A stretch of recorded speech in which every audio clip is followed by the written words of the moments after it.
Cantico 52, il Tempio di Dio voglio essere. Io vengo a te, o eterno Dio.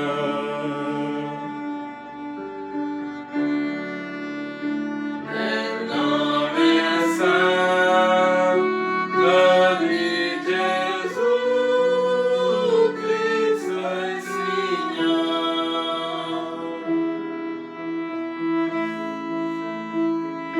Perdona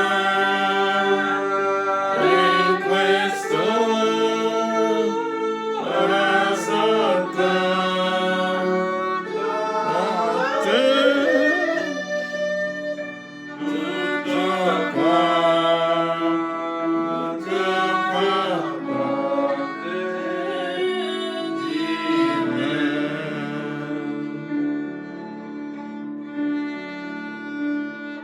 Sangue del figliolo tuo distruggito,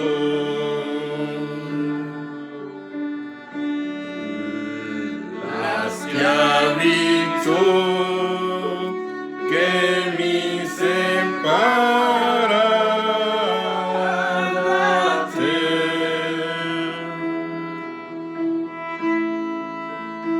Il peccato che io non sopporto più, sono pronto, mi pento, Signore.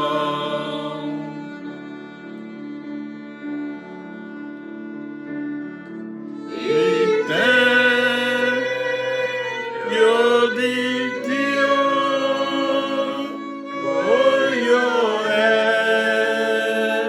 essere anch'io, sentirmi ripieno di te.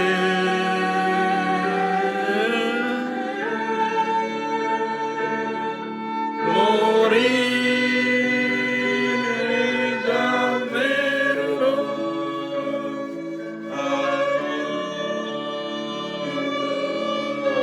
che lontano mi porta da te. Io vedere la gloria tua nella mia vita. Voglio sentire la tua presenza dentro me.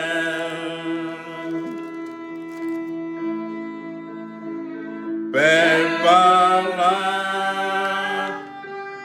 ascoltarti, seguirti ognuno risplende di luce d'amore.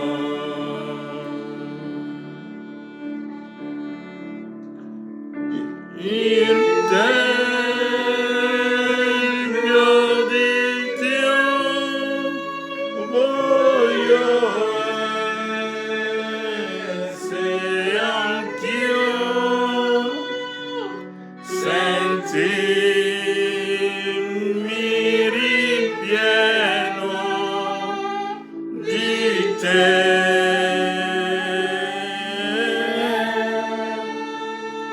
Morire davvero al mondo che lontano mi porta da nostri capi chini, vogliamo ringraziare il nostro Signore per questo culto qui questa mattina.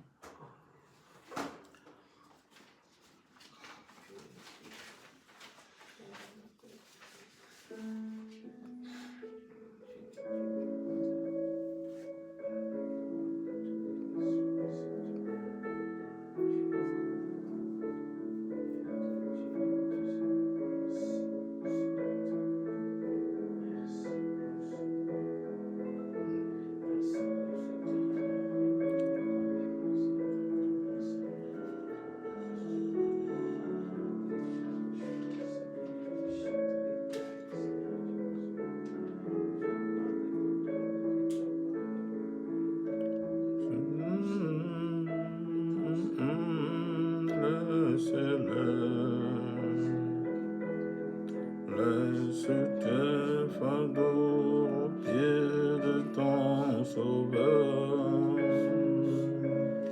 Si tu crois son défailli, il saura te secourir. Abandonne tes fardeaux à ton sauveur.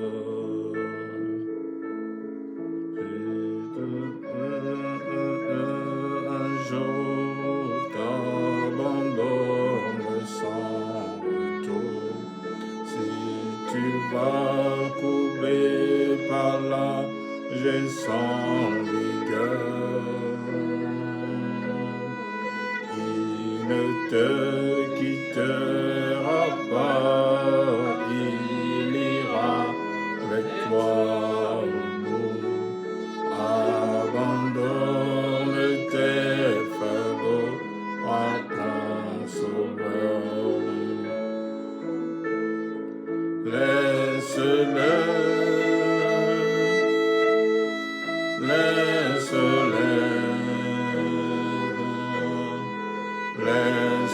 tes fardeaux au pied de ton sauveur. Si tu crois sans défaillir, il saura te secourir. Abandonne tes fardeaux à ton sauveur. Sì, Padre Celeste, ti ringraziamo per questa opportunità che ci è stata data ancora oggigiorno per ascoltare la tua parola.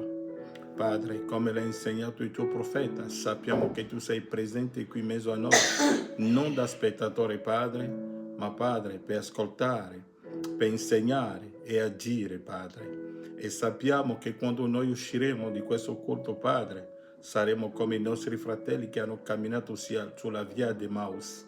Padre, lascia che questa predicazione possa portare la gente, i fratelli e le sorelle a investigare nella tua scrittura, come l'avevi detto 2000 anni fa ai farisei che erano dinanzi a te.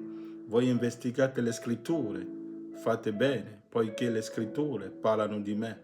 Padre, lascia che ogni versetto, ogni scrittura che sarà letto possano portare a te, Cristo, la parola rivelata. Aiutaci questa mattina, nel nome di Gesù Cristo. Amen. Faremo il cantico 51, la religione all'antica.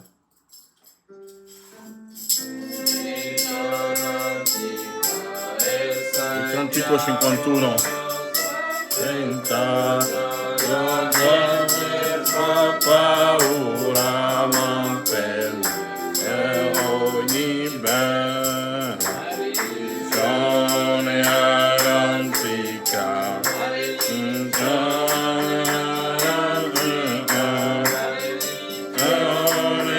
All'antica è la che piace a me, essa non ti fa mentire, essa non ti fa morire, essa il diavolo fa fuggire, è la so che piace a me,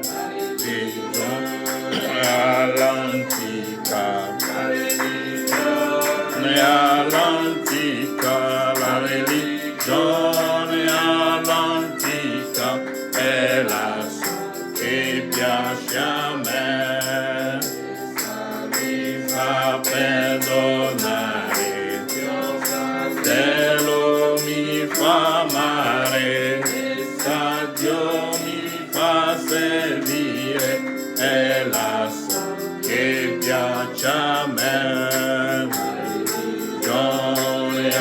all'antica, la religione all'antica, la religione all'antica è la storia che piace a me.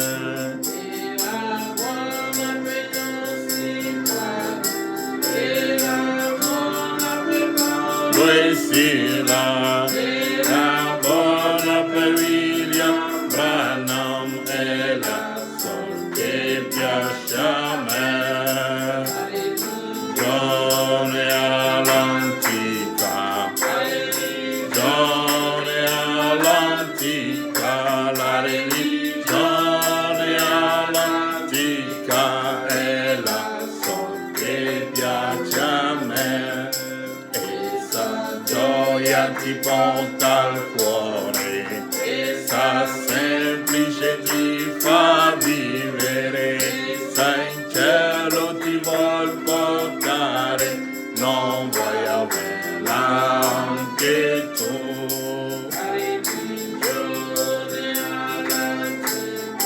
La religione all'antica, la religione all'antica è la sol che piace a me.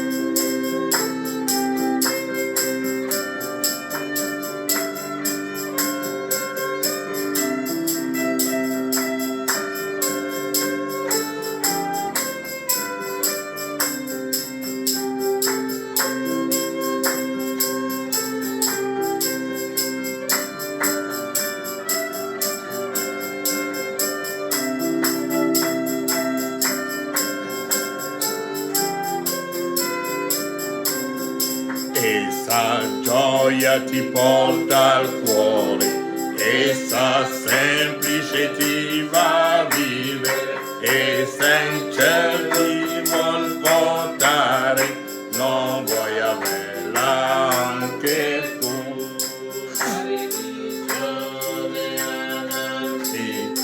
La religione all'antica, la religione all'antica è la sol che piace a me. Era buona per i nostri padri, era buona per Paolo e Sila, era buona per William Branham, non la sol che piace a me. Religione all'antica, la religione all'antica, la religione all'antica è la sol che piace a me. Amen. Mentre siamo lì, prendiamo la Bibbia nel libro dei Romani capitolo 11. Romani capitolo 11, leggiamo il versetto 11. Romani 11.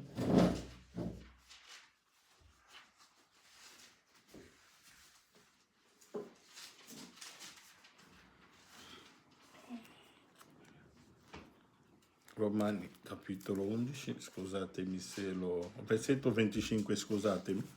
Romani 11 dal versetto 25. Romani 11, versetto 25. Perché, fratelli, non voglio che ignoriate questo mistero, affinché non siate presuntuosi, che cioè un induramento parziale si è prodotto in Israele finché sia entrata la pienezza dei gentili. E così tutto Israele sarà salvato secondo che è scritto: il liberatore verrà da Sion e li allontanerà da Giacobbe l'impietà, e questo sarà il mio patto con loro quando io terrò via i loro peccati.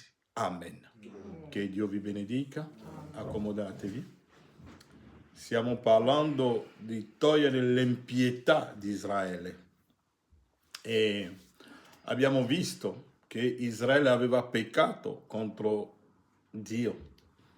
E la Bibbia dice qui che la salvezza di Israele verrà da Sion. E abbiamo visto l'altra volta che Malachia 4 risolverà ogni cosa, sia per i gentili che per gli ebrei, perché tutto, quando si adempie Malachia 4, tutto sarà chiuso, tutto sarà fatto. E per questo che abbiamo legato anche questo a Apocalisse 10, dove è stato detto che quando l'angelo potente ha messo un piede sulla terra e un piede sul mare e ha gridato come un leone, e voglio attirare la vostra attenzione che lui non ha gridato come un agnello, ma la Bibbia dice che egli ha gridato come un leone.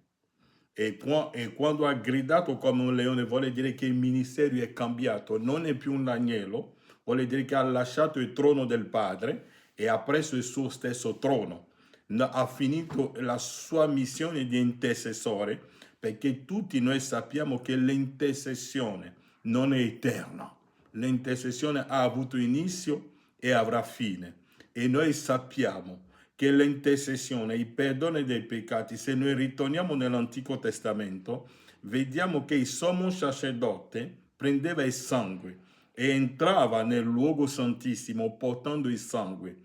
E mentre Aarone o chiunque sia il sommo sacerdote all'epoca entra nel tempio, gli mettevano la catena ai piedi e la catena è lunga e lui entra con il sangue e entra finché lui non esce. Tutti sono silenziosi, nessuno poteva muoversi. Quando egli ritorna vuole dire che il sacrificio è stato accettato. Se voi avete notato, prendiamo qualcosa nel libro di Luca. Quando Zaccaria era entrato nel tempio per portare il sacrificio, tutto il popolo era in preghiera fuori. Mi sembra nel libro di Luca, quando l'angelo Gabriele ha visitato, mi sembra Luca capitolo 1. Leggiamo queste cose qua prima di addentrarci nel nostro soggetto e che lo Spirito Santo ci dia la possibilità di farlo.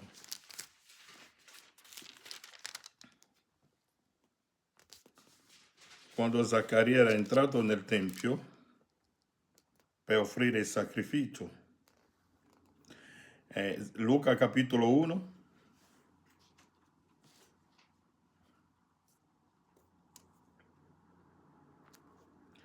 leggiamo il versetto 8.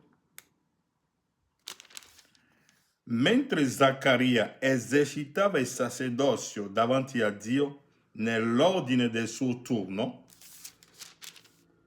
secondo la consuetudine del sacerdozio, gli toccò in sorte di entrare nel Tempio del Signore per offrirgli il profumo.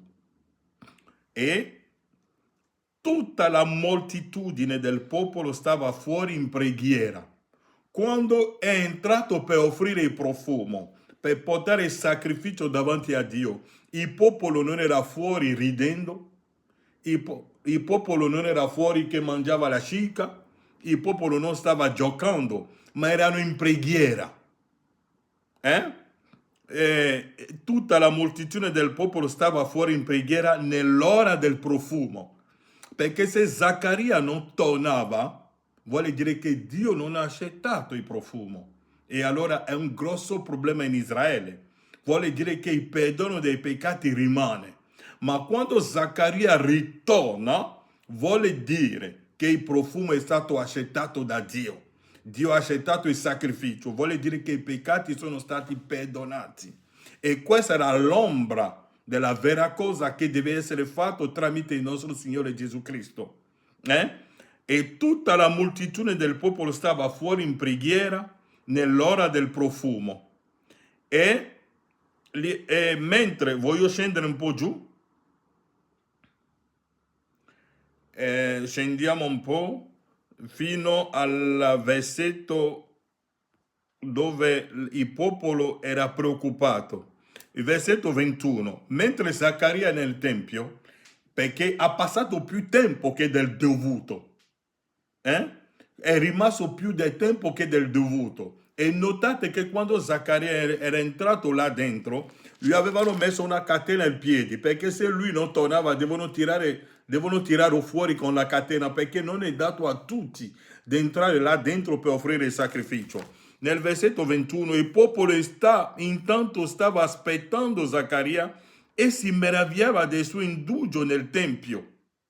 Dunque il popolo era preoccupato, ma come mai Zaccaria non torna? Perché se non tornava vivo, vuole dire che qualcosa è successo in Israele, che Dio non ha accettato la preghiera. E quelle cose che facevano nell'Antico Testamento, fino alla venuta di Giovanni Battista, perché questa era la legge di Mosè. E notate che Branham ha detto qualcosa, man mano che andiamo avanti in tre, Branham ha detto allo stesso modo in cui Giovanni Battista ha messo fine all'Antico Testamento. Sapete che era Giovanni Battista che ha messo fine all'Antico Testamento? William Branham dice che Elia di Malachia 4. Notate che Giovanni Battista pure è Elia. E Branham dice che Elia di Malachia 4 pure chiude il Nuovo Testamento. Dunque ha adempiuto completamente il Nuovo Testamento. E mentre Zaccaria era lì nel Tempio, che tutti aspettavano, perché erano preoccupati. Se lui non tornava indietro, c'è qualcosa che stava succedendo. Allora Dio non ha accettato il sacrificio e la stessa cosa è avvenuta nel nostro caso, quando il nostro Signore Gesù Cristo è morto alla croce del Calvario. Ora facciamo un po' di evangelizzazione prima di entrare. Quando è entrato là, è morto alla croce. La Bibbia ha detto che egli è andato nella destra del Padre con il sangue per stare lì, per fare l'intercessione. Se lui non ritorna, vuole dire che c'è qualcosa che non va. Ma gloria a Dio, egli è andato come la nuvola ed è ritornato come essendo la nuvola. Vuole dire che il sacrificio è stato accettato e i peccati sono stati perdonati e ora i misteri di Dio devono essere rivelati. E noi sappiamo che Branham dice qui, Branham dice che fin tanto che Dio non adempie la sua parola, lui non le rivela. Lui le deve prima adempiere, prima di rivelarlo. Ora iniziamo qualcosa qui, perché avevo fatto alcune dichiarazioni che voglio leggere qualcosa qui nell'epoca della Chiesa. Nell'epoca della Chiesa di Efeso, leggiamo dal paragrafo 64. Avevo detto l'altra volta che quando noi entriamo, quando Malachia 4 si adempie, noi entriamo nel millennium camminando sulla scena degli empi. Branham, voglio leggere, Branham dice qui, ora osservate, ora egli sta parlando di nuovo a Israele. Ora cosa disse? Perché ecco il giorno viene di gran lunga che adderà. Ma per voi che temete il mio nome, il sole della giustizia si leverà con guarigione nelle sue ali. E voi uscirete e salterete a guisa di vitelli e calpesterete gli empi, perciò che saranno come cenere sotto la pianta dei vostri piedi, nel giorno che io opererò, ha detto il Signore degli eserciti. Noi il giorno in cui egli brucerà la terra, calpesteremo le loro ceneri. Quello è il mio millennio, certamente. Ricordatevi la legge di Mosè. Dunque Branham dice, quando camminiamo sulla scena degli empi, questo è il millennio. È lì che camminiamo sulla scena degli empi. E abbiamo visto che Malachia 4 è adempiuta. Ma se Malachia 4 è adempiuta, dov'è la cenere? Dov'è la cenere di cui si parla in Malachia 4? Perché la gente si devono spiegarci tante cose. Se loro dicono che Malachia 4 non è adempiuta, ok, va bene. Ma se ci dicono che Malachia 4 è adempiuta, dov'è la cenere degli empi? Ritorno su queste cose qua affinché egli entra. Perché il mio compito, come dice fratello Branham, è di prendere la cosa, il martello, per far entrare correttamente la cosa. Perché William Branham dice, se voi volete che qualcosa entra correttamente, dovete prendere il martello per farlo entrare correttamente. È per questo che William Branham dirà nell'opuscolo, perché non siamo una denominazione. Egli dice, quando volete far entrare qualcosa correttamente in qualcuno, dovete usare il martello per fissare correttamente il chiodo. Se Malachia 4 è adempiuto, dov'è la cenere degli empi? Dov'è che abbiamo la cenere? Dov'è la cenere? La domanda è rivolta ai fratelli oggi. Dov'è la cenere degli empi? Perché se voi volete fare qualcosa correttamente, bisogna che ci diano la risposta a queste cose qua. Perché Matteo 24 dice che quando Gesù verrà, egli verrà nella gloria e noi lo vedremo. Ma Matteo 24, William Branham ci ha detto, se voi credete il profeta, perché la mia predicazione non è soltanto venire qua per dirvi ravvedetevi, no, è di portarvi a vedere le scritture, come è stato fatto sulla via di Maus. Perché quando Gesù Cristo voleva parlare con questi uomini sulla via di Maus, Gesù non ha presentato loro un quadro ecclesiastico. Gesù non ha presentato loro la predicazione di Caiafa. Gesù non ha preso il quadro di YouTube o il quadro di Hollywood. La Bibbia ha detto che Gesù ha preso le profezie. Leggiamo nella Bibbia, Luca 25 o 24.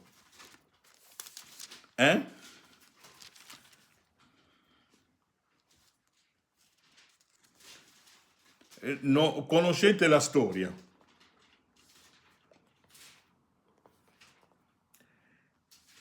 Il versetto 25 di Luca 24. Mentre erano in cammino e andavano a Emmaus, erano tristi e hanno detto, e uno era uscito, la persona che era uscito per fare compagnia a loro era Gesù stesso, ma i loro occhi furono impediti di riconoscerlo e loro si lamentavano, ma come mai? Ma il nostro fratello, il nostro amico, pensavamo che lui era il Messia. Pensavamo che è lui che avrebbe liberato Israele dai Romani, ma è stato ucciso e ora siamo tristi, stiamo ritornando nelle nostre denominazioni perché avevamo posto tutta la nostra fiducia in lui. Allora al versetto 25 Gesù, rispondendo alla loro tristezza, che cosa Gesù ha detto a loro? Allora Gesù disse loro non sapevano che era Gesù la parola, ma hanno notato che Gesù le ha lasciate parlare fino lì. Erano ignoranti fino lì. Ma la sera Gesù ora ha preso, la Bibbia dice, allora Gesù dice loro, o insensati e lenti di cuore a credere a tutte le cose che i profeti hanno dette. Che cosa i profeti hanno detto riguardo il Messia? Perché il nostro problema oggi è che la Chiesa non guarda più alle profezie, ma la Chiesa piuttosto guarda alle sceneggiature, ai catechismi, a Hollywood, a YouTube, ma invece di fissare lo sguardo sulle profezie. Che cosa i profeti hanno detto riguardo al Messia? Che cosa farà il Messia se egli viene? Il Messia, quando egli verrà, egli andrà a cacciare via Pilato. Il Messia, quando egli verrà, egli andrà a cacciare via i Romani. È lo scopo che i profeti hanno detto sul Messia. Che cosa hanno detto i profeti? Perché è molto importante per noi andare a vedere che cosa i profeti hanno detto.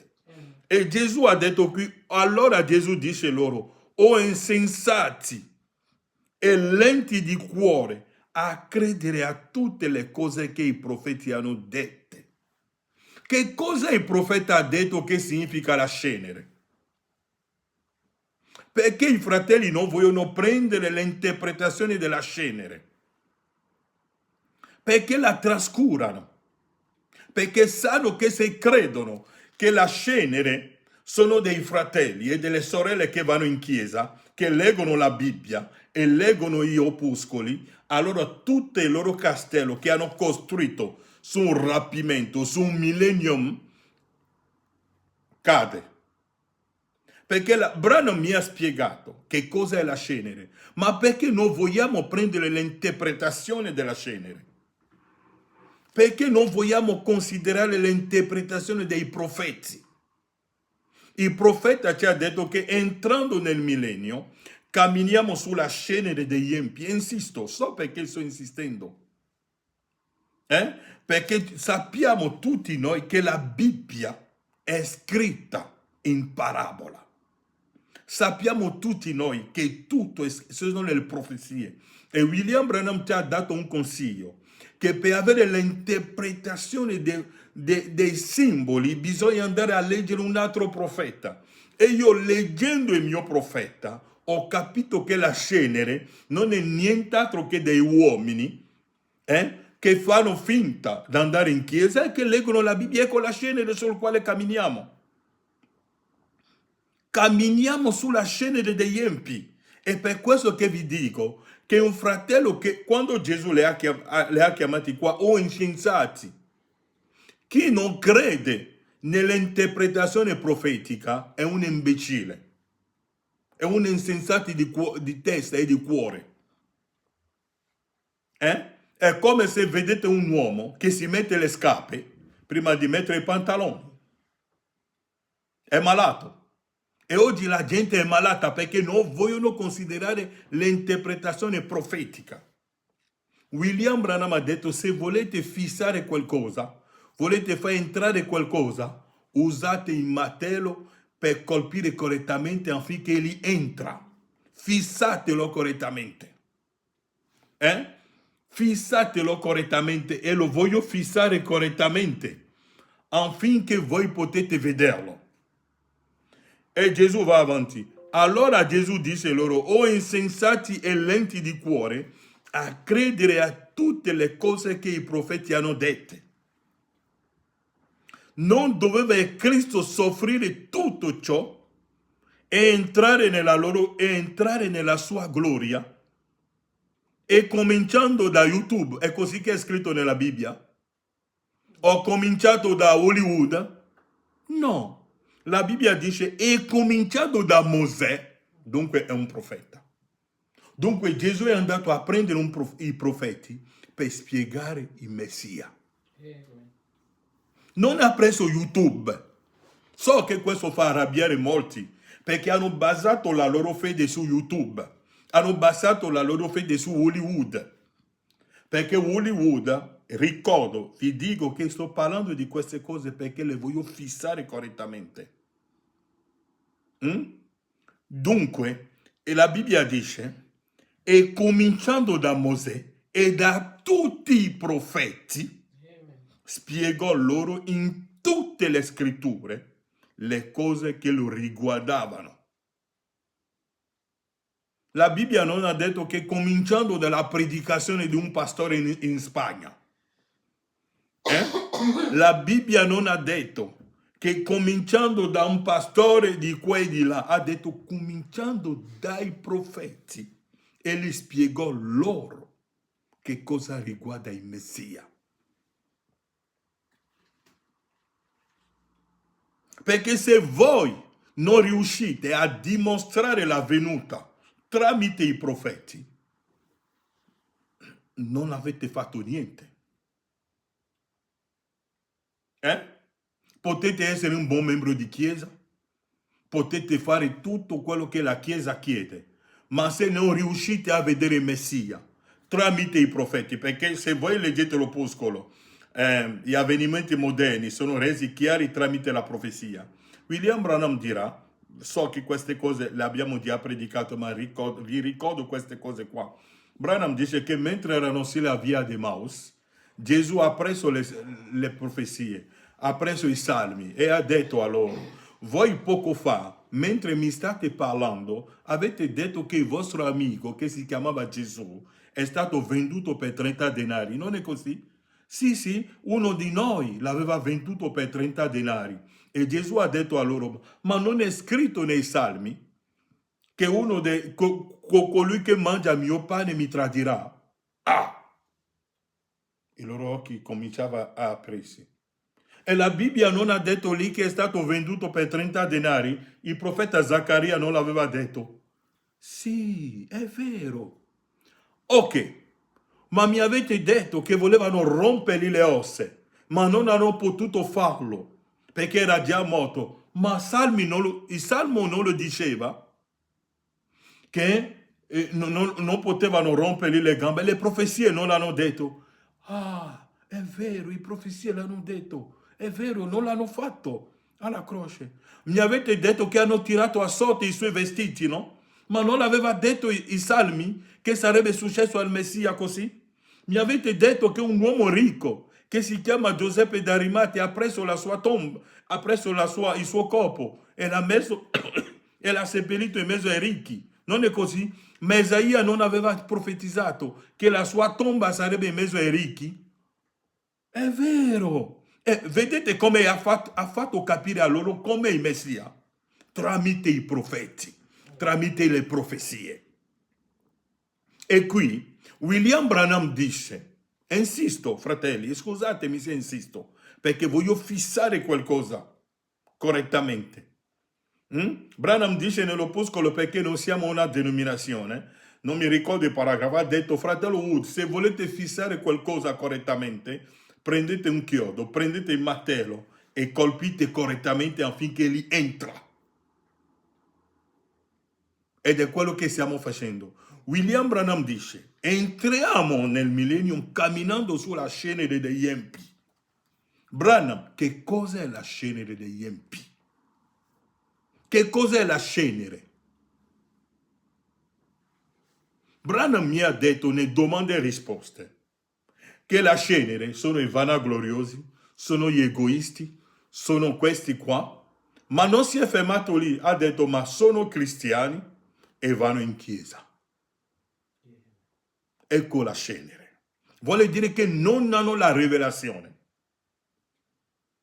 E Branham ha detto anche nell'opuscolo, come il titolo non mi viene, dice che attraverseranno il millennium senza accorgersene, perché il millennium è Cristo, non è un giorno. Il millennium non è 1000 anni. Branham ha cambiato, ha aggiornato, ed è per questo che avevo fatto gli aggiornamenti. Bisogna aggiornarsi. Branham ha detto, il millennium è Cristo. Io non vi porto in un millennium di 1000 anni, ma io vi porto in un millennium eterno. Cristo, la parola rivelata. Ecco. Dunque abbiamo visto che Israele, Paolo si dice qui, nel libro di Matteo, nel libro di Romani 11, versetto 25, perché fratelli, non voglio che ignoriate questo mistero, è stato un mistero, un mistero, affinché non siate presuntuosi, che ciò è un induramento parziale si è prodotto in Israele finché sia entrata la pienezza dei gentili. Che cos'è la pienezza dei gentili? Che cos'è la pienezza dei gentili? Quando parliamo della pienezza dei gentili, che cosa significa la pienezza dei gentili? Nelle 7 epoche, Branham dice, nelle 7 epoche, quindi io penso che vi sia qualcosa d'altro che dovete conoscere. Le 7 chiese menzionate da Giovanni sono nell'Asia Minore e sono tutte chiese gentili. Egli non parla della chiesa di Gerusalemme, che consisteva in gran parte di giudei, con forse in essa qualche gentile. La ragione è che Dio si era rivolto dai giudei ai gentili. Dio si è rivolto, ha chiuso con i gentili con gli ebrei e ha cominciato a parlare con i gentili. E voi vi ricordate che Paolo un giorno, mentre predicava la parola, a un certo momento, mentre i giudei lo rigettavano, ha detto, ok, io mi giro verso i gentili. E i gentili erano contenti. Gentili erano contenti, ma Paolo ha detto a loro, attenti fratelli gentili, non siate presuntuosi, è Dio che li ha cercati, affinché la totalità dei gentili entra. Non siate orgogliosi, perché voi oggi riuscite a capire il mistero di Dio, non dovete ridere di loro, è Dio che l'ha fatto così, è Dio che aveva indurito il cuore dei fratelli di Giuseppe affinché vendono Giuseppe, affinché l'Egitto sia salvato, affinché i gentili possano avere grano. Mi seguite? Ok. La ragione è che Dio si era rivolto dai giudei ai gentili. Così, in tutte le epoche della Chiesa, è Dio che tratta con i gentili, chiamando fuori una sposa gentile per se stesso. Questo fa sì che le epoche della Chiesa e la pienezza dei gentili sono una e la medesima cosa. Dunque, quando parliamo della pienezza dei gentili, stiamo parlando delle epoche della Chiesa. E quando arriviamo alla fine dell'epoca della Chiesa, allora Dio si gira verso i gentili, si gira verso gli ebrei per togliere ora la loro cecità. Perché c'è una cecità che era caduta su Israele e Israele non poteva capire chi era Gesù. Perché se loro avevano ricevuto Gesù, era finito lì. Ma come Gesù era venuto sulla terra, ha detto ai suoi discepoli, c'ho altre pecore che non fanno parte di questo ovile. Stava parlando dei gentili. Gesù l'aveva detto. Ha detto, c'ho altre pecore che non fanno parte di questo ovile. Stava parlando dei gentili. Dunque, oggi che cosa facciamo noi? Siamo lì e guardiamo in aria. Oh no, è un mistero. E vado avanti. Vado avanti a leggere sempre Romani capitolo 11. Perché, fratelli, non voglio che ignoriate questo mistero, affinché non siate presuntuosi, che ciò, un induramento parziale si è prodotto in Israele, finché non sia entrata la pienezza dei gentili. Abbiamo visto che la pienezza dei gentili sono le epoche della Chiesa. E quando arriviamo alla fine delle epoche, automaticamente il Vangelo deve ritornare agli ebrei. Il Vangelo deve ritornare là. E voglio leggere qualcosa qui. L'epoca efesina, se lo trovo, perché l'avevo... sono delle scritture che conoscete correttamente.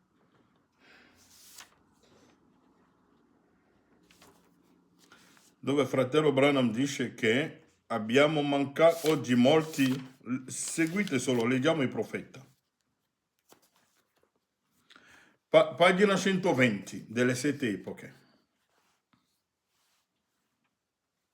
Le lingue, sapete che nel 1906 a Los Angeles hanno parlato in lingua e i gentili hanno detto abbiamo avuto un grande risveglio, è Dio che ci ha visitato. E notate che in Israele, nell'anno 33, dopo la morte e la risurrezione di Gesù, 40 giorni, 50 giorni dopo, che cosa è successo? Hanno parlato anche loro in lingua. E i giudei all'epoca erano contenti, ma non era un risveglio, era la fine della dispensazione ebrea. E quando abbiamo parlato in lingua, nel 1906, abbiamo pensato che era un risveglio, ma William Branham dice non è un risveglio, è la fine dell'epoca dei gentili. Dio ha finito con la Chiesa gentile. È finita lì a Los Angeles.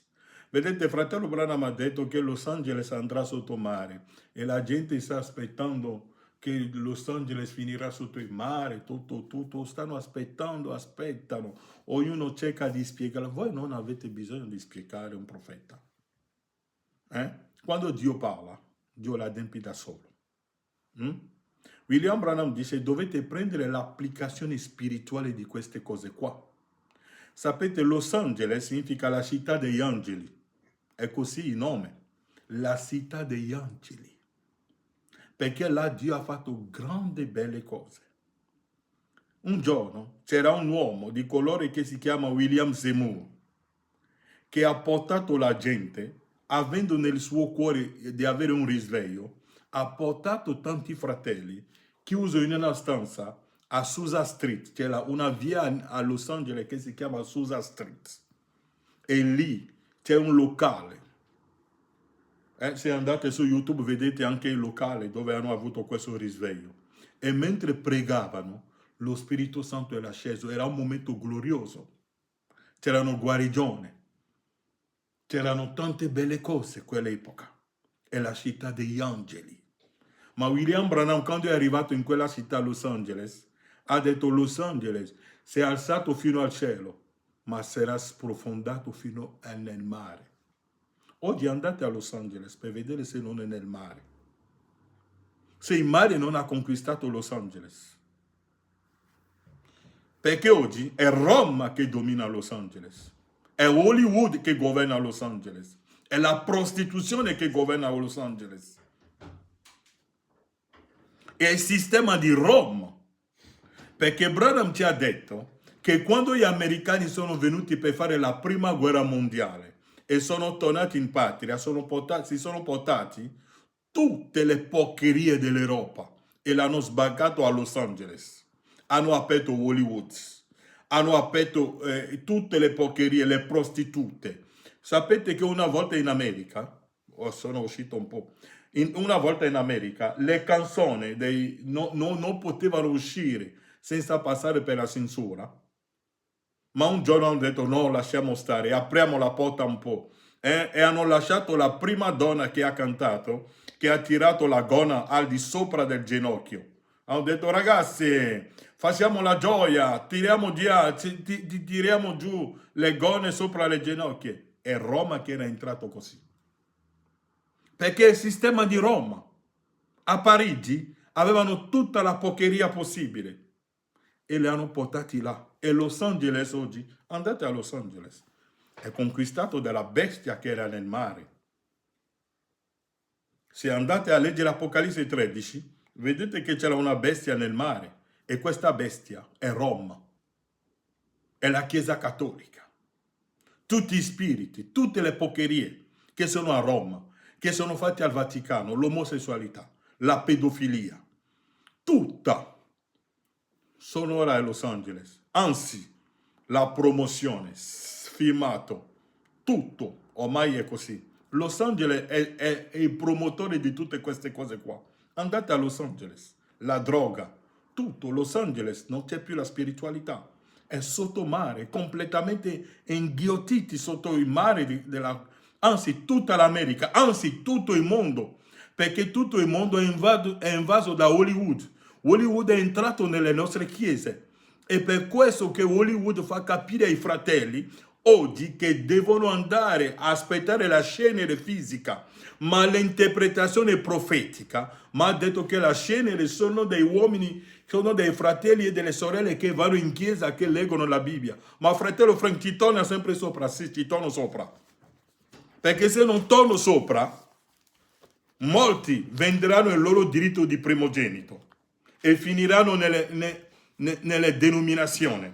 Perché oggi abbiamo notato le persone che hanno camminato con noi, che hanno detto amen a queste cose qua, per popolarità. Fratello Branham, oggi l'ascoltavo in una predicazione, Sentire e agire. Branham dice, c'è un uomo che pregava e ha cominciato a parlare in lingua.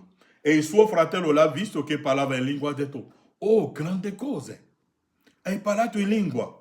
Tu che sei un grande predicatore e influenza il mondo, vai a predicare queste cose alla chiesa, lo crederanno. Ha detto: no, non lo posso predicare. perché se lo predico perderò la mia influenza, nessuno mi amerà più. Vedete? Oggi le stesse persone che hanno creduto come noi, la nuova Gerusalemme e la cenere, per avere amici, che cosa hanno fatto? Hanno venduto tutto questo per avere la popolarità, per essere accettato. Affinché le possano dare una pacca sulla spalla. Bravo, bravo, bravo. Branham dice qui, le lingue Branham dice qui, le lingue non sono l'evidenza del risveglio. Le lingue non sono l'evidenza del risveglio, esse sono l'evidenza della morte. Le lingue proclamarono l'evidenza che la religione cerimoniale dei giudei era finita. 2000 anni fa, quando hanno parlato in lingua, la religione cerimoniale dei giudei era finita. Vuole dire che Dio ha aperto un'altra epoca, ha aperto un'altra stagione. Dio non tratta più con gli ebrei, ma ha iniziato a trattare con i gentili. E l'epoca in cui Dio ha trattato con i gentili fu di 2000 anni, le 7 epoche della Chiesa. È lì che Dio ha trattato con i gentili. Le lingue non sono l'evidenza del risveglio, esse sono l'evidenza della morte. Pagina 127 epoche. Le lingue proclamarono l'evidenza che la religione cerimoniale dei giudei era finita. È una religione cerimoniale, dobbiamo uccidere un agnello, la religione cerimoniale era finita. Dio ha chiuso quell'epoca, dove devono andare dietro, dobbiamo fare questo, dobbiamo lavare i piedi, dobbiamo lavare le bacine, dobbiamo lavare le pentole, dobbiamo lavare la testa, dobbiamo lavare i piedi, tutte queste cose qua è finito. Esse sono l'evidenza della morte. Le lingue proclamarono l'evidenza che la religione cerimoniale dei giudei era finita e che una nuova epoca era cominciata. Oggi, cioè 1906, le lingue stanno calando il sipario sull'epoca della Chiesa gentile e il Vangelo sta per ritornare ai giudei. 1906. E notate, hanno parlato in lingua 1906. 50 anni dopo, sapete che Pentecoste significa 50. 50 anni dopo, Branham è andato allo stesso luogo e ha predicato là. Ed è finita. Ha detto, dove è questo risveglio? Ha predicato l'agnello e la colomba. Sapete perché fratello Branham ha predicato l'agnello e la colomba? Perché la mattina aveva predicato un sermone e ha colpito, come non dovete fumare, non dovete bere, ha colpito talmente il peccato che una signora gli ha scritto per dire, fratello Branham, io sono un'americana, ho il diritto di fare quello che voglio. Posso fumare, posso andare in discoteca, posso bere, perché con quale diritto mi viene sul pulpito per condannare queste cose qua? E questa lettera ha talmente colpito il profeta che la sera ha predicato l'agnello e la colomba. Ha detto l'agnello dà il suo diritto, dà la sua lana per volontà. Non è che qualcuno lo obbliga. Mi seguite? Nessuno vi obbliga a seguire il Vangelo. E Branham ha detto gli americani sono diventati così entrati profondamente nel peccato che non possono sacrificare il loro diritto alla sigaretta, non possono sacrificare il loro diritto alla prostituzione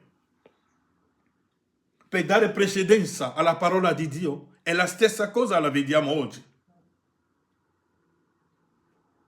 La stessa cosa succede oggi nelle nostre chiese.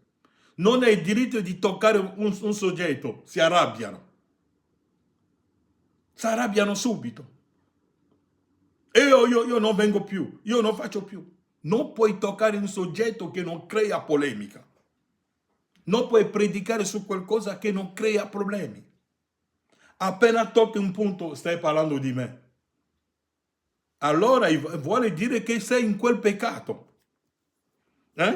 Branham dice qui, oggi le lingue stanno calando il sipario sull'epoca della Chiesa gentile. Ah, è mio diritto mettere in pantaloni. È il tuo diritto. Non ho detto no. Ma non la puoi sacrificare per la gloria di Dio. Non la puoi sacrificare, questo tuo diritto. È il tuo diritto. Nessuno ti va contro. Ma per vivere oggigiorno, questa mattina, per poter mangiare, hai sacrificato hai riscaldato il latte. Un agnello è stato, il latte è stato tratto. Per mangiare la carne, un agnello è stato ucciso. Un agnello è stato sacrificato.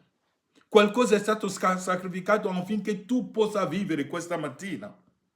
E tu non vuoi sacrificare qualcosa per la gloria di Dio? Ma come mai quella sorella non porta più pantaloni?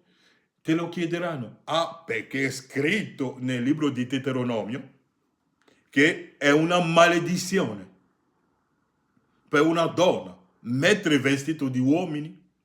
Che cosa è un vestito di uomini? Il vestito di uomini significa vestito di uomini. È un'abominazione per una donna vestirsi come un uomo e un uomo vestirsi come una donna. Ma oggi la gente non vuole più sacrificare niente. È mio diritto e me la voglio tenere. Se l'agnello pure diceva è mio diritto, me la voglio tenere, nessuno ucciderà l'agnello affinché tu vivi. Branham dice, che cosa quel giorno di Calvario, che cosa tu devi fare per ringraziare Dio? Branham dice, tu devi vivere in modo a ringraziarlo. Perché senza il Calvario tu non puoi stare lì oggi a leggere manco gli opuscoli. Se non fosse stato il Calvario, non avremmo avuto un Branham che verrà per aprire i sigilli per noi. Tutto questo è merito del Calvario. Ma tu non vuoi manco, come il pastore non viene, allora io non vado in chiesa. Oh, va bene. La domenica, per andare ad adorare Dio. E la tua adorazione non può essere basata sulla venuta o non venuta del pastore. Tu devi essere al tuo posto e ascoltare la parola di Dio, fare la tua parte per quanto riguarda il regno di Dio. Vedremo che cos'è il regno di Dio oggi. Il regno di Dio non è qualcosa in aria, non è un pensiero astratto. Il regno di Dio, William Branham dice, sono dei fratelli e delle sorelle. E se tu fai parte del regno di Dio, tu verrai a fare la tua parte nel regno. Le lingue proclamarono l'evidenza che la religione cerimoniale dei giudei era finita e che la nuova epoca era cominciata. Oggi le lingue stanno calando il sipario sull'epoca della Chiesa gentile e il Vangelo sta per ritornare ai giudei. La gente parla riguardo alle lingue, annunciando un grande movimento spirituale. Invece si hanno perso la barca. La verità invece è che si sta scrivendo la fine di ogni idea umana. Da 1906 stiamo scrivendo la fine di ogni idea umana. Il mondo da lì comincia a sprofondarsi di più. A sprofondarsi. Ditemi. Oggi ascoltavo sempre il profeta. Ha detto oggi, nel suo tempo, ha detto l'America non trova più gli insegnanti. Perché gli insegnanti, come si chiama? Gli alunni li uccidono. Basta che gli insegnanti rimproverano un ragazzo a scuola, l'aspettano dietro l'angolo e gli sparano. E Branham dice, quest'anno, è una predicazione di 65-64, quest'anno hanno ucciso quasi 20.000 insegnanti in America. I ragazzi. Perché sono stati rimproverati a scuola. Perché?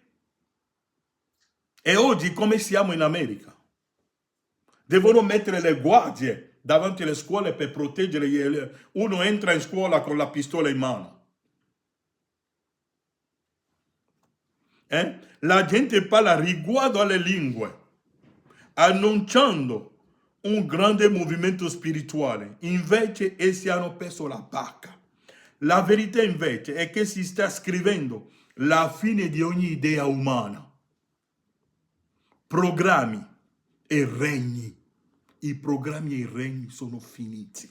I regni umani sono finiti perché Malachia 4 è adempiuta e stiamo camminando sulla cenere degli empi. E che il regno di Dio sta per iniziare. Svegliati, o popolo di Dio, svegliati. Svegliatevi e guardate in giro, non aspettatevi che il mondo andrà meglio, no. Sotto sotto, ancora di sotto. È così che andrà a finire sempre. Andremo più avanti. Oh, io non voglio venire perché il pastore non è venuto, devo stare a casa. No, fratello.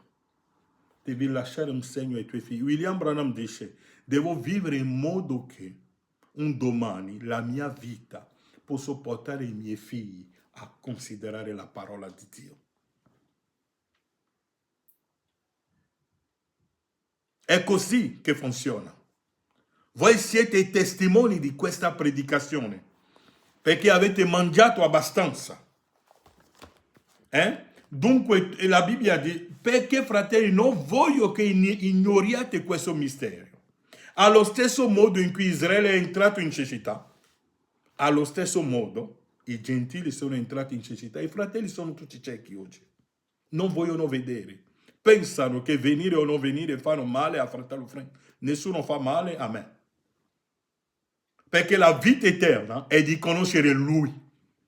Gesù ha detto la vita eterna è di conoscere te, Padre. L'unica vita eterna è la parola.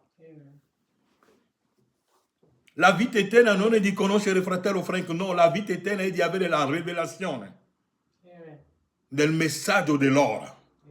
Perché fratelli, non voglio che ignoriate questo mistero, affinché non siate presuntuosi, che ciò è un induramento parziale si è prodotto in Israele finché sia entrata la pienezza dei gentili. E Branham ci ha detto che la pienezza dei gentili è già adempiuta. Leggete la futura dimora, paragrafo 239.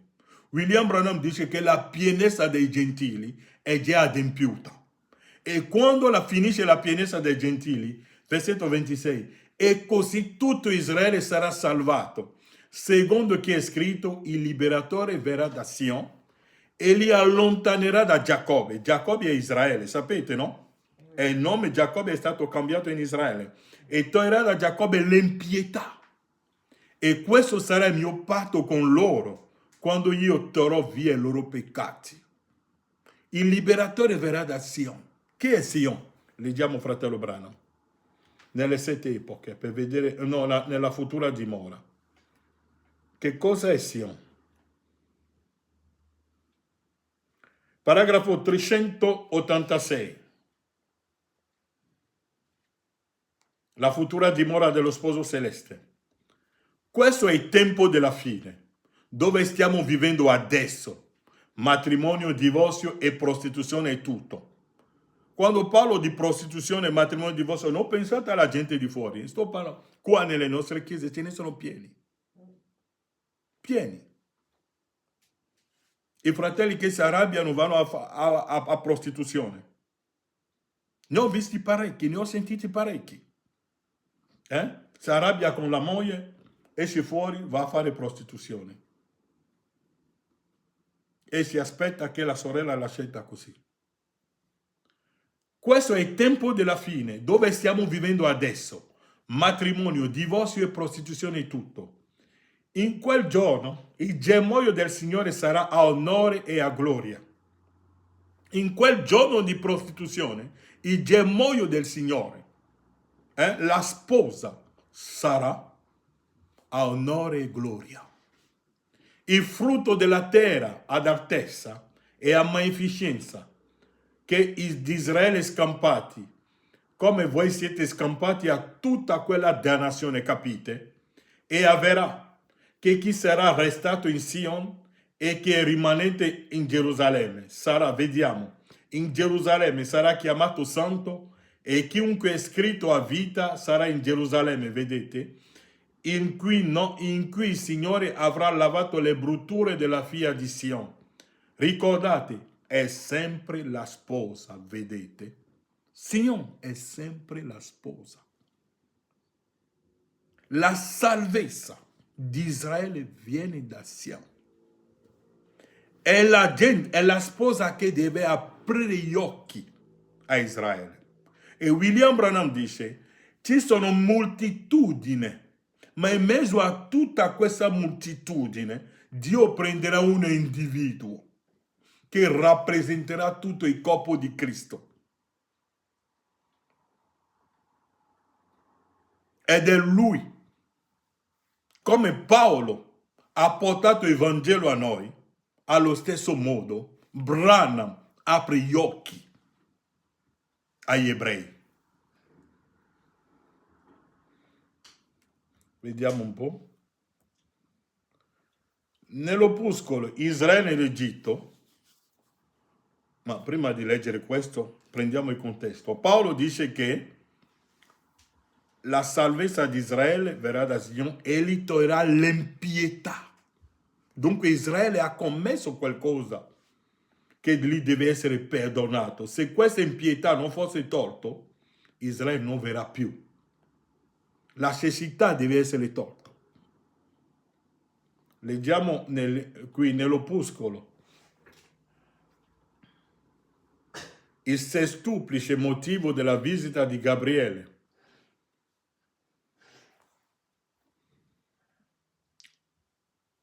Paragrafo, leggiamo dal paragrafo 40.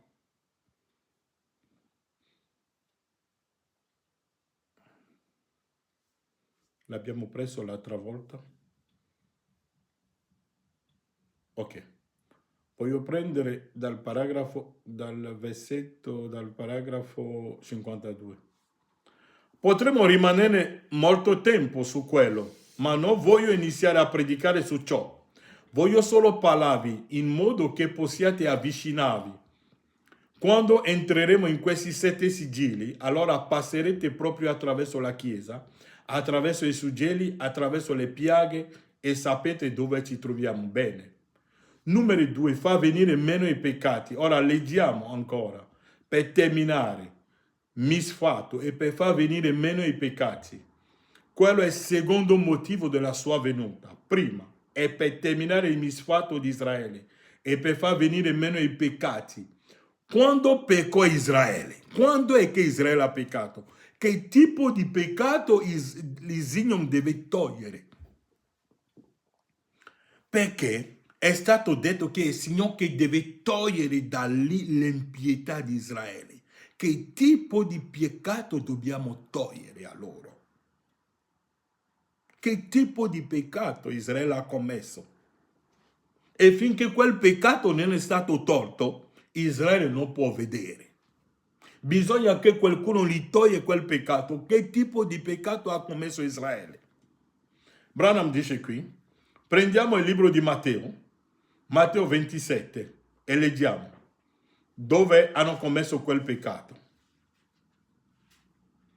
Leggiamo dal versetto 25, Matteo 27. E il governatore replicando disse loro, prendete nella vostra Bibbia, Matteo 27, il versetto 25, per vedere dove hanno commesso quel peccato che la sposa deve togliere a loro a questo tempo della fine. Hanno commesso un peccato e finché quel peccato non è stato tolto, Israele non può vedere. E quel peccato chi lo deve togliere? La sposa. Sion. È la sposa che deve portare la luce per aprire gli occhi ai 144.000. È Branham che lo deve fare. Ma che tipo di peccato Israele ha commesso verso Dio? E quel peccato è rimasto lì. Branham dice qui, leggiamo qui, prendiamo Matteo 27, Lo prendo qui nella mia Bibbia e lo leggiamo. Da versetto 25.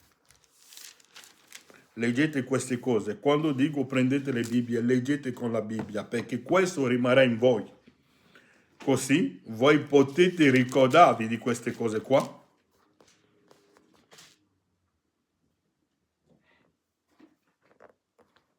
Leggiamo dal versetto 21. E il governatore si rivolse di nuovo a loro dicendo: quale di queste due volete che vi liberi? E quelli dissero: Baraba. Si sono radunati il giorno della festa, a Pasqua. Hanno arrestato la parola e l'hanno portato alla politica di Roma. E Roma è sempre qui. Roma ha solo cambiato forma. Roma oggi è diventata falsamente cristiana. Oggi Roma non è solo Vaticano, sono tutte le denominazioni. La parola ha detto, e il governatore si rivolse di nuovo a loro dicendo: quale di questi due volete che vi liberi?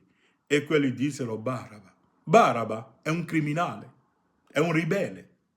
Ma hanno preferito la denominazione, hanno preferito un ribelle alla parola rivelata.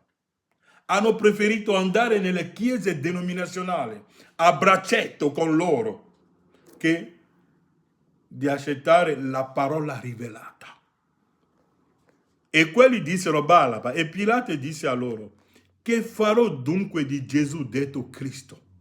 Tutti risposero: sia crocifisso, che la parola sia bandita. Non vogliamo più la parola. E oggi nelle nostre chiese la parola non la vogliono più. Non vogliono più l'interpretazione profetica.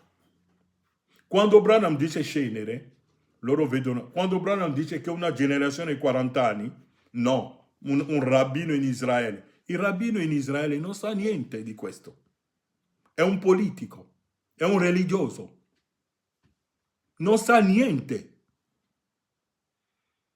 E quello rabbino non è manco un vero giudeo. Leggeremo un giorno fratello Branham dove parla dei 144.000 e vi dirà da quale nazione vengono i 144.000. Branham ha detto verranno da tale nazione in tale nazione. I 144.000. Nelle nazioni in cui escono. Tutti risposero sia crocifisso, ma egli riprese: che male ha fatto? Ma quelli sempre più gridavano: sia crocifisso. Pilato, vedendo che non otteneva nulla, ma che si solleva un tumulto, prese dell'acqua e si lavò le mani in presenza della folla dicendo: io sono innocente del sangue di questo giusto, pensateci voi. E tutto il popolo rispose: il suo sangue ricada su di noi e sui nostri figli. Hanno detto che il suo sangue ricada su di noi al presente e sui nostri figli al futuro. Mi seguite? Loro hanno pronunciato la loro stessa maledizione. Ecco il peccato. Branham dice, ecco dove l'hanno compiuto il peccato. Il peccato che dobbiamo togliere, la sposa deve togliere a loro, è lì che l'hanno commesso. Hanno crocifisso la parola, hanno rigettato il loro Messia, hanno rigettato Cristo e sono entrati in una cecità e sono stati massacrati. Appena hanno pronunciato quella parola, 30 anni dopo è venuto chi? Tito, ha distrutto tutto Gerusalemme e le ha massacrati, le ha spappaiati per tutta la terra. Hitler le ha massacrati, ovunque passavano le massacravano, perché hanno detto che il suo sangue ricade su di noi e sui nostri figli. Leggete il quinto sigillo. Sono stati massacrati ovunque. È questa maledizione che è sopra di loro. Branham dice, ecco dove l'hanno compiuto. Egli stava facendo venire meno il peccato. Come poteva egli fare altro che perdonarli, sapendo che doveva cercare i loro occhi, in modo che noi potessimo entrare? Sono come dunque l'hanno ucciso. Ecco quel peccato che deve essere tolto. Qualcuno deve aprire gli occhi a loro ora per dire guardate, l'uomo di 2000 anni fa era il Messia. Era l'adempimento di quello che aveva promesso Isaia. E gli dirà loro, Giovanni Battista che avete ucciso, che avete tagliato la testa, non è nient'altro che Elia che doveva venire per spianare. E per questo che quando quel rabbino aveva incontrato fratello Branham, che quel rabbino pure credeva, oggi la gente sta aspettando che il tempio sia costruito, che ritornano alla cerimonia aronica per offrire gli agnelli. Branham dice, boh, lo faranno, ma è diabolico, perché non è questa la via oggi. Non è questa la via oggi. Ecco il peccato che deve essere tolto. E già al tempo di fratello Branham, vi leggo qualcosa qui e poi mi fermo. Paragrafo 71. 72 dal Branham ha preso Giuseppe, che lo leggeremo prossimamente con Giuseppe, ma voglio leggere qualcosa qui. Ricordate, Giuseppe, quando fu rigettato dai suoi fratelli, cosa fece? Si prese una moglie gentile. Si prese una moglie egiziana. Quando Gesù fu resciso dai suoi fratelli, là in passato, i giudei, egli sposò una sposa gentile. Ma ora, dopo anni, dopo che erano nati dei figli, Efraim e Manassè, aveva una famiglia. Ora Gesù ha una famiglia qui. E là qui noi lo chiamiamo il nostro Signore, il nostro Re, il nostro tutto in tutto. Poi un giorno i suoi fratelli vennero a visitarlo. Osservate, conosciamo la storia, come mise la piccola cosa là dentro, da mandare indietro, e agì come se non riuscisse neanche a parlare la loro lingua. Aveva un interprete per l'ebraico, quando lui stesso era un ebreo. E il loro fratello era sceso, non lo conoscevano, era un principe potente. In Israele nessuno considerava Gesù, ma noi è il nostro re, è il nostro sposo, è il nostro tutto in tutto, è il nostro Signore. Quando i fratelli di Giuseppe sono arrivati in Egitto, hanno visto che questo uomo era tutto in tutto. William Branham dice che quando Giuseppe aveva avuto i sogni, che i suoi fratelli si devono inchinare davanti a lui, quando fu venduto, l'hanno portato in carcere, lui diceva, ma Dio, tu mi hai detto queste visioni qua, che i miei fratelli si inchineranno davanti a me. Tutte queste visioni non si sono adempiute, come mai? Ma quelle visioni sono adempiute tutte in Egitto, no? Perché i suoi fratelli dove l'hanno adorato? Dove si sono inchinati davanti a lui? In Egitto. È lì che i suoi fratelli, quando l'hanno visto, si sono inchinati. Non sapevano che era Giuseppe, perché ha cambiato forma. Mi seguite? Perché Giuseppe ha tagliato i capelli, si è rasato la barba, si è rasato la barba, si è rasato i capelli come gli egiziani, si vestiva come gli egiziani, non sapevano che era Giuseppe. E l'hanno adorato, si sono inchinati davanti a lui. Quella visione era adempiuta lì. Avevano, e disse, e loro fratello non lo conoscevano. È un principe potente. E Branham dice, e proprio ora, Cristo visita i giudei, guarisce i loro malati e altro, e ancora non sanno chi egli è, quel Messia. Proprio ora, al tempo di fratello Branham, Branham dice che Cristo guarisce i malati in mezzo a loro. Perché la prima volta che i fratelli di Giuseppe hanno avuto contatto con Giuseppe, non sapevano che era Giuseppe, ma Giuseppe gli faceva del bene. Ha dato loro da mangiare, hanno pagato il grano, Giuseppe ha rimesso i soldi nel sacco per loro. Non è così? Faceva loro del bene, ha dato loro il grano. E che cos'è il grano oggi, fratello Branham? E mi chiudo qui, nell'opuscolo Israele e la Chiesa.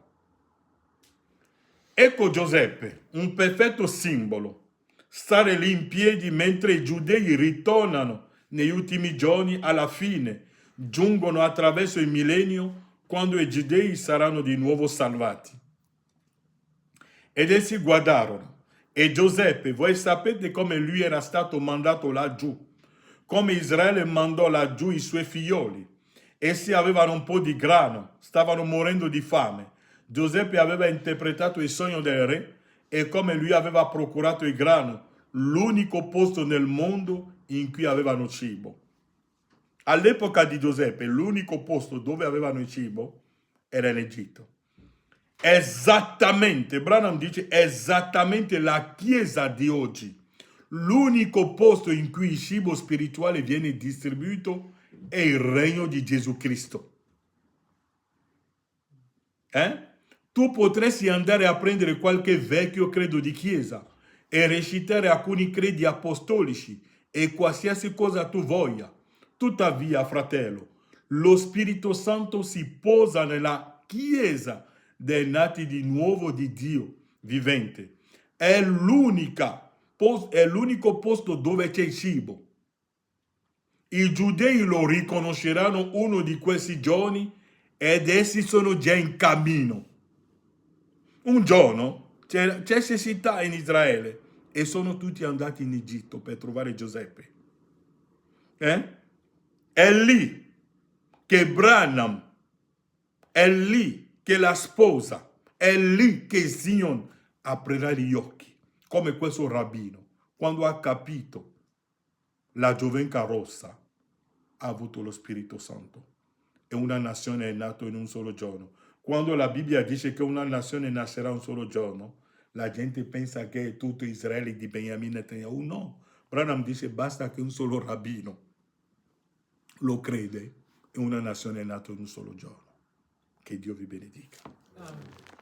Assomiglia lo ed ascolta lo tutti i giorni. Io vorrei se la sua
anch'io.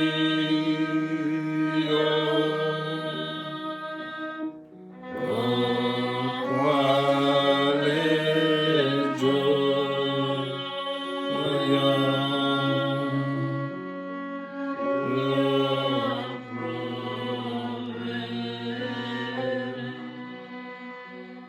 Prima di pregare voglio leggere una citazione qui. Nell'opuscolo il Cristo è identificato di tutte le epoche. Paragrafo 105. Ora sappiamo, quando tu vedi un segno, un vero segno biblico, che la V è una vera voce biblica dietro esso. Se non c'è voce che segue il segno, se è solo la stessa vecchia voce teologica, dimenticalo. Se Dio manda un profeta e che porta la stessa vecchia teologia, dimenticalo. Perché questo ce l'avevi già. YouTube ti aveva già detto che cos'è la cenere, ma il profeta ti ha detto che cos'è la cenere oggi. Che cosa è il millennium oggi? La vita eterna. Non viene mai da Dio. Se è solo la vecchia voce ideologica, dimenticalo. Non viene mai da Dio. C'è sempre. A Mosè fu detto, se essi non crederanno il primo segno, crederanno alla voce del secondo segno.